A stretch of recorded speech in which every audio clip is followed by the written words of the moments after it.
आसमान की तरफ रात के अंधेरे में चमकते काफी सारे तारों को देखकर एक ख्याल तो हम सबके जहन में आता है कि क्या हम इस यूनिवर्स में अकेले हैं?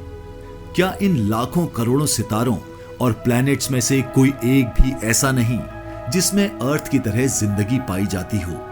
अगर एक पल के लिए ये मान भी लिया जाए कि इस यूनिवर्स में सिर्फ अर्थ ही है जहां पर जिंदगी पाई जाती है, तो ये बात भी इंसानी दिमाग कबूल नहीं करता। और फिर ये ख्याल आता है कि अगर वाकई जिंदगी सिर्फ अर्थ पर ही है, तो फिर इन करोड़ों चमकते तारों का आखिर मकसद क्या है? हमारे चैनल पर आपका फिर से स्वागत है। दोस्तों, यही वो सवाल हैं जिनके जवाब जानने के लिए हम इंसान बहुत मेहनत कर रहे हैं और अभी तक अरबों डॉलर्स भी खर्च कर चुके हैं। स्पेस में मौजूद दूसरे प्लैनेट्स के अंदर जिंदगी पाई जाती है या नहीं? अगर पाई जाती है तो आखिर वो एलियंस दिखते कैसे हैं और कैसे अपनी जिंदगी गुजारते हैं? ये जानने के लिए नासा ने सबसे पहले चांद पर जाने का फैसला किया, क्योंकि चांद ही वो प्लैनेट था जो अर्थ के सबसे ज्यादा करीब था। 3,84,000 किलोमीटर दूर अर्थ के चक्कर लगाने वाले चांद की तरफ 1968 में पहली बार एक स्पेसक्राफ्ट भेजा गया। इस स्पेसक्राफ्ट का नाम था अपोलो 8 और इसका मिशन था कि इसको चांद का एक ऑर्बिट करके वापस आना है। अपोलो 8 में 3 एस्ट्रोनॉट भी मौजूद थे, जिनको चांद के करीब पहुंचने में पूरे 68 घंटे लगे। चांद के चक्कर लगाने के दौरान इनको कोई अजीब चीज तो नहीं दिखी, लेकिन ये तीनों एस्ट्रोनॉट वो पहले इंसान थे जिन्होंने अर्थराइज देखा था। जैसे हम सनसेट और सनराइज देखते हैं, वैसे ही इन्होंने अर्थराइज देखा था और इस हसीन नजारे की फोटो भी अपोलो 8 से ली गई थी। इस मिशन के अगले ही साल यानी जुलाई 1969 में नासा का स्पेसक्राफ्ट अपोलो 11 पहली बार चांद पर लैंड हुआ था और कमांडर नील आर्मस्ट्रॉन्ग वो पहले शख्स थे जिन्होंने चांद पर कदम रखा था। अल्ड्रिन और नील आर्मस्ट्रॉन्ग ने चांद पर 2 घंटे 15 मिनट तक मून वॉक की और वहां मिट्टी के सैंपल को लेकर वापस अर्थ की तरफ रवाना हुए। नासा का कहना है कि क्योंकि चांद पर ना ही हवा चलती है और ना ही वहां ऑक्सीजन है, इसी वजह से आज भी वहां एस्ट्रोनॉट्स के जूतों के निशान मौजूद हैं। नासा के मून मिशन के दौरान तो किसी को भी एलियंस नजर नहीं आए, लेकिन चांद के चक्कर लगाने वाली सैटेलाइट्स जो अक्सर हमें चांद की फोटोज भेजती हैं, उसमें काफी कुछ देखा जा चुका है। एलियंस रिसर्चर स्कॉट सी वरिंग का मानना है कि नासा की तरफ से पब्लिश की जाने वाली चांद की फोटोज में ऐसे कई स्पॉट्स देखे गए हैं जहां अंडरग्राउंड एलियंस के होने का दावा है। उन्होंने नासा की तरफ से पब्लिश की जाने वाली फोटोज में चांद पर एक ऐसे स्पॉट का निशान देखा जिसमें एक अजीबोगरीब किस्म की बिल्डिंग नजर आ रही थी। स्कॉट का मानना था कि ये चीज चांद पर दिखने वाली बाकी तमाम चीजों से काफी ज्यादा अलग है और ये किसी भी तरह से नॉर्मल नहीं लगती। जब स्कॉट ने अपनी ये रिसर्च पब्लिश की तो उसके बाद जो हुआ वो यकीन करना मुश्किल था। कुछ ही दिनों के बाद नासा ने चांद की फोटोज अपडेट की तो वो बिल्डिंग वहां से गायब हो चुकी थी। स्कॉट का मानना है कि अगर चांद पे किसी भी किस्म की एक्टिविटी नहीं हो रही तो फिर ये बिल्डिंग यहां से गायब कैसे हो गई? या तो नासा ने स्पॉट को एडिट करके छुपा दिया है या वाकई चांद पर कोई ना कोई एलियन एक्टिविटी हो रही है। बात सिर्फ चंद फोटोज में दिखने वाले स्ट्रक्चर की ही नहीं है। साइंटिस्ट को चांद की डार्क साइड पर, यानी वो साइड जो हमें अर्थ से नजर नहीं आती, वहां एक बहुत बड़ा एरिया मिला है जो चांद के बकाया हिस्से से काफी ज्यादा अलग है। देखने में तो ये एरिया सिर्फ डिफरेंट ही लग रहा था, लेकिन तहकीकात के बाद मालूम पड़ा कि ये और भी ज्यादा चौंकाने वाला था। साइंटिस्ट का मानना है कि चांद का ये हिस्सा 43,000 स्क्वायर किलोमीटर जितना बड़ा है।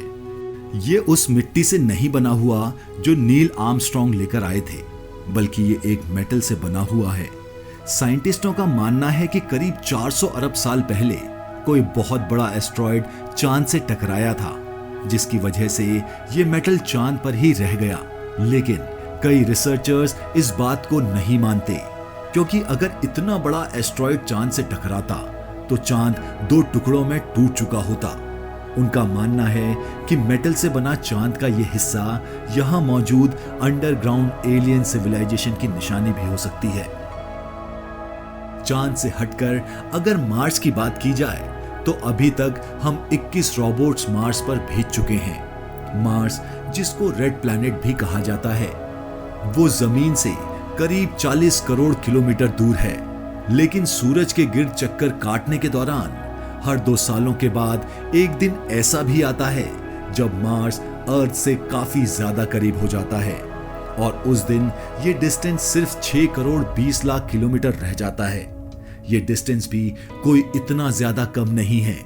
अर्थ से मार्स तक अभी तक जो भी रोबोट्स भेजे गए हैं, उनको वहां पहुंचने में पूरे 7 महीने लग जाते हैं। मार्स पर भेजे गए 21 रोबोट्स में से 17 रोबोट्स तो वहां लैंडिंग के दौरान ही क्रैश कर गए, जबकि सिर्फ 4 रोबोट्स ऐसे हैं जो वहां कामयाबी से लैंड कर गए और अभी तक मिशन पर हैं। इन रोबोट्स ने अभी तक हमें मार्स की जितनी भी फोटोज भेजी हैं, उनमें बहुत सारे स्ट्रेंज ऑब्जेक्ट्स देखे गए हैं। एलियन रिसर्चर स्कॉट सी वर्निंग का कहना है कि मार्स से हमें ऐसी इंफॉर्मेशन मिल चुकी है जिसके बाद ये कहना गलत नहीं होगा कि मार्स पर भी जिंदगी पाई जाती है। उनका कहना था कि उनको मार्स की फोटोज में छोटे पिरामिड्स भी दिखे हैं, यानी पिरामिड्स जिन्होंने अर्थ पर ही एक बहुत बड़ी मिस्ट्री खड़ी कर रखी है। मार्स पर मौजूद क्यूरियोसिटी रोवर की एक फोटो में बहुत सारे पत्थर देखे जा सकते हैं, लेकिन इन पत्थरों में से एक पत्थर सबसे अलग दिखता है, जिसकी शक्ल बिल्कुल पिरामिड जैसी है। ऐसा मालूम होता है कि किसी ने खास तौर पे ये छोटा पिरामिड यहां बनाया है, लेकिन आखिर किसने? स्कॉट का मानना है कि मार्स पर छोटे छोटे कद के एलियंस मौजूद हैं जिन्होंने ये छोटे पिरामिड्स बनाए हैं। क्यूरियोसिटी रोवर्स, जिसको बनाने में नासा के 2.5 अरब डॉलर खर्च हो चुके थे, उसने मार्स पर लैंडिंग के बाद हजारों फोटोज भेजी हैं। ज्यादातर फोटोज में सिर्फ पत्थर और पहाड़ देखने को मिलते हैं, लेकिन चंद फोटोज ऐसी भी हैं जिन्होंने इंटरनेट पर काफी ज्यादा सवाल खड़े कर दिए हैं।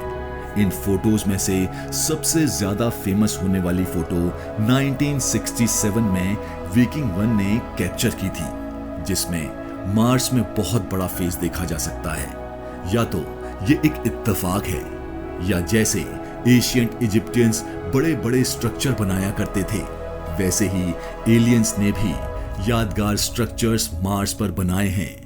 इस फोटो पर नासा का कहना है कि ये मार्स पर मौजूद एक बहुत बड़ा पहाड़ है, जिस पर लाइट पड़ने और शैडो बनने की वजह से ये एक शक्ल दिख रही है।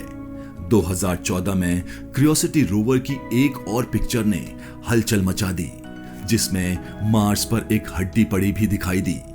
इस हड्डी को देखकर तो ऐसा लगता है जैसे ये किसी छोटी हाइट के एलियन की बहुत पुरानी हड्डी हो, जो वक्त के साथ साथ गल चुकी है। नासा के मुताबिक ये कोई हड्डी नहीं है, बल्कि एक पत्थर है जिसकी शक्ल तेज हवाओं की वजह से हड्डी जैसी हो चुकी है। चलो ये मान भी लेते हैं कि ये हड्डी पहाड़ नहीं है, लेकिन 2016 में मार्स से आने वाली इस फोटो में तो पूरी खोपड़ी भी देखी गई है। इस फोटो के रिलीज होते ही इंटरनेट पर एक नई डिस्कशन शुरू हो गई। एलियन रिसर्चर्स का तो पूरा यकीन है कि मार्स पर कुछ ना कुछ गड़बड़ जरूर है। या तो यहां एलियंस का बसेरा है, या कभी हुआ करता था। और ये बात नासा की रिसर्च से भी साबित हो चुकी है कि मार्स पर किसी दौर में जिंदगी हुआ करती थी। अभी इस एलियन खोपड़ी से मामला निकला ही नहीं था कि मार्स क्यूरियोसिटी रोवर्स की एक और फोटो ने धूम मचा दी। इस फोटो में एक ऐसा पत्थर देखा गया जिसकी शक्ल अर्थ पर मौजूद मछली जैसी थी। ऊपर से लेकर नीचे तक सेम टू सेम मछली जैसा दिखने वाला पत्थर, और वो भी करोड़ों किलोमीटर दूर मार्स पर आखिर क्या कर रहा है। मार्स पर मौजूद रोवर्स की मदद से मिलने वाली इंफॉर्मेशन में ये तो साबित हो चुका है कि 3 अरब साल पहले मार्स अर्थ की तरह हरा भरा हुआ करता था, और यहाँ बड़े बड़े समुद्र होने की भी निशानियां मिल चुकी हैं। और ये भी माना जा रहा है कि ये समुद्र अभी भी मार्स की जमीन के नीचे ही जमे हुए हैं, जिस पर पूरी तहकीकात हो रही है। 2014 में मार्स रोवर ने रात के वक्त की एक फोटो कैप्चर की, जिसको देखकर मार्स पर एलियंस के होने पर इनकार नहीं किया जा सकता, क्योंकि इस फोटो में एक चट्टान के अंदर से लाइट आती देखी जा सकती है। इस फोटोज के पब्लिश होने के बाद एलियन रिसर्चर्स का कहना है कि ये मार्स पर एलियन एक्टिविटी का पूरा सबूत है। ये तो हम इंसान बोल रहे हैं कि मार्स एक बंजर प्लैनेट है। असल में हकीकत क्या है, शायद हमारे लिए जानना बहुत जरूरी है। मार्स पर कई फोटोज ऐसी भी कैप्चर की गई हैं जिसमें स्टैच्यूज देखे जा चुके हैं, बल्कि 2015 की एक फोटो में दूर पहाड़ पर एक फीमेल का स्टैच्यू भी देखा गया। एलियन रिसर्चर स्कॉट सी वर्निंग ने अपने YouTube चैनल पे कहा है कि मार्स की फोटोज पे जितनी ज्यादा रिसर्च हो रही है, उतने ज्यादा सबूत भी मिल रहे हैं। स्कॉट का मानना है कि मार्स पर मौजूद एलियंस हमसे बहुत ही ज्यादा एडवांस हैं, क्योंकि इस फोटो में उन्होंने मार्स पर एक इंजन पड़ा हुआ भी देखा है, जिसके ऊपर मिट्टी जमने की वजह से वो दूसरे पत्थरों के जैसा दिख रहा है। या तो ये कोई इंजन ही है, या किसी एलियंस UFO का टूटा हुआ हिस्सा, या ये सिर्फ एक पत्थर से ज्यादा कुछ नहीं है। अगर आपको ये वीडियो पसंद आया हो तो प्लीज लाइक और सब्सक्राइब जरूर करें।